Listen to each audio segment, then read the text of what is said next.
So hey guys, আসসালামু আলাইকুম। তোমরা সবাই কেমন আছো? আশা করি ভালো আছো। অ্যান্ড আলহামদুলিল্লাহ আমিও অনেক অনেক ভালো আছি। তো চলো তোমাদেরকে বলি আমি কেন রেডি হচ্ছিলাম, কোথায় যাব আর কেনই বা যাব। বলি তার আগে বলি যে আমার ফোনের ক্যামেরাটা একটু খারাপ, তো এটার দিকে অত ফোকাস করার দরকার নেই, ঠিক আছে? আর আমার ভয়েসটাও ঠিক ভালো না। যাই হোক, এখানে আমি রেডি হচ্ছিলাম। আমার ফর্ম ফিল আপ ছিল, আজকে লাস্ট ডেট, সেই জন্য আমি ফর্ম ফিল আপ করতে যাচ্ছিলাম অনলাইনে। তো আমি এখানে রেডি হয়ে গেলাম পুরো, শুধু হাতের গ্লাভস আর আমার চপ্পলটা পরা বাকি ছিল। তো হাতের গ্লাভসটা পরে নিলাম অ্যান্ড এখানে চপ্পলটা পরে নিলাম। তারপর আমি রাস্তায় বেরিয়ে পড়েছি যাবার জন্য।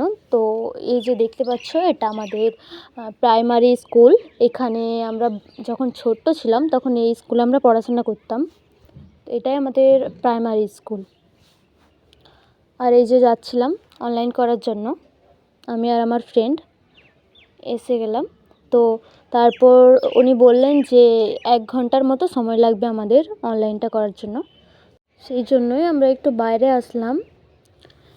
আর তারপর আমার ফ্রেন্ড চোখগুলো বড় বড় করে তাকাচ্ছিল, তো আমি ওকে বললাম যে আমি ভিডিওটা পোস্ট করব, কিন্তু তখন ও একটু স্টাইল দেখাচ্ছিল। তারপর কাজ শেষ করে আমি বাড়ি চলে আসলাম। অ্যান্ড যদি শেষ পর্যন্ত কেউ ভিডিওটা দেখে থাকো তাহলে লাইক কমেন্ট শেয়ার করে দেবেন। আল্লাহ হাফেজ।